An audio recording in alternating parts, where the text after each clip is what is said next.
So, ayan. Ito na yung pinakadulo po niya. Hanggang doon.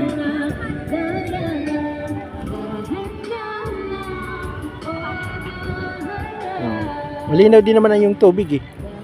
Mas baba tayo dito sa mga pinakataas. Doon sa taas may mga cottage pa doon sa taas. Ayan, baba tayo. Ayan, ito yung mga cottage niya lang. Oh.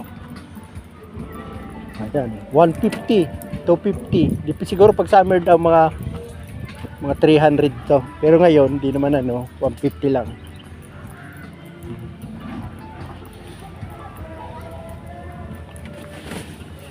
Ayan o.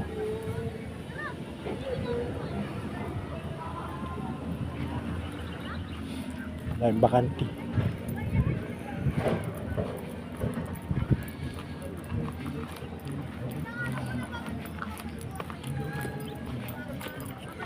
So, ay mamaya magtatampisaw tayo. Kaya lang ang problema, wala akong dalang shirt. Paano kaya ako makakaligo nito? Medyo mainit.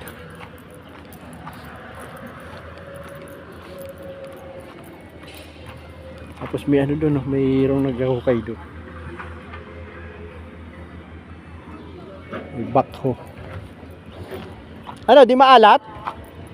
Di maalat tubig? Tabang? Ayan yan, ganyan ang kalalim, ganyan lang yan. Diyan, malalim doon sa gitna. So diyan lang mababaw. So yan, mababaw din naman eh.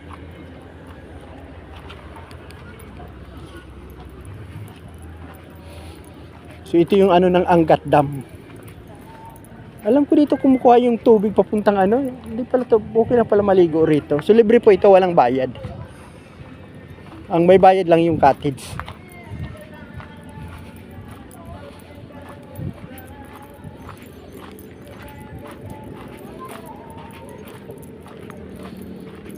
Dahil pang bakanting cottage eh.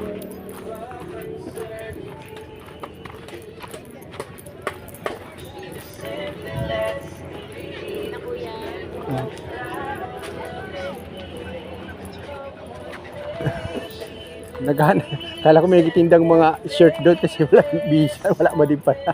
Dito po, gawing kanan po, may tindaw po. Mga shirt? Saan doon? Paglabas din ng kalsada, kanan ka konti. Doon, pag akyat? Opo, may gas, malapit sa, hindi abot ng gasolina. May mga okay doon? Oo, Ayun. sa tabi lang ng prutas. Sige, thank you. Sa isdaan. Okay, sige, salamat. So ayan, maghanap kasi sumali.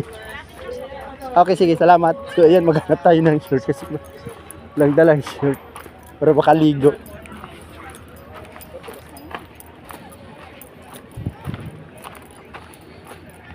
Sakto lang yan. Ayan, may mga salbabida.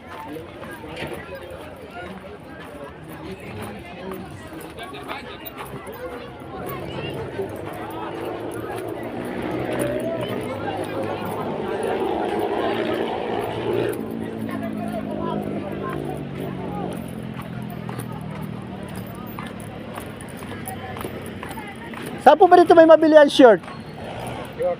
Oo. Sa ano? May highway, papunta po yun. Wala, nagjaya lang yun. Sabi ko maligo, wala. Paglabas dito lang po. Diyan lang. Sige. Okay, sige, thank you. Okay, sige, thank you.